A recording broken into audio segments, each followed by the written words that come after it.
लैंदे पासे वाला पंजाब ते चढ़दे पासे वाला पंजाब ते सारी दुनिया पंजाबी बोलने वाले माँ बोली पंजाबी दे सेवक ते जिथे जिथे भी सुच्चे मोतिया तरह खिल रहे ने सारे मित्र प्यारिਆਂ ਨੂੰ हथ जोड़ के आदाब सलाम सत श्री अकाल नमस्कार जी।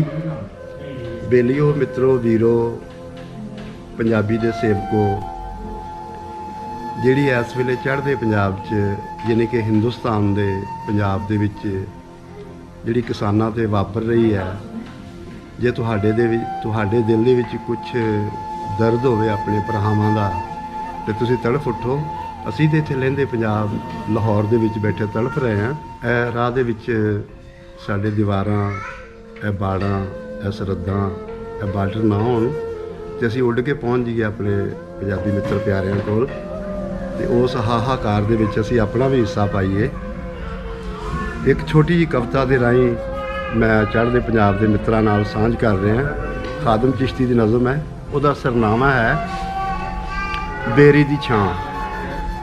चंगी चोखी वाही कीती लकबन खूब कमाई कीती, कणकां छोले मंडी सट्टे दाने वेच के पैसे वट्टे, पिंडों पैसे शहर अपड़ाए साबन तेल ते लूण लियाए। निक्के शहर दे निक्के ताजर वड्डे शहर नूं पैसे घल्ले, वड्डे शहर चों निक्के शहर नूं टाफियां फीडर बिस्किट चले। वड्डे शहर चों टुर के पैसे गए जापान ते कोरिया वल्ले, उन्हां उत्थों पेज पलासां सन्नियां आरियां कब्जे घल्ले। सिंगापुर चों वीडियो आ गए, लंदनों आ गए लत्थे लीड़े, अमरीकन सुंडी बम बरूद ते गोले घल्ले।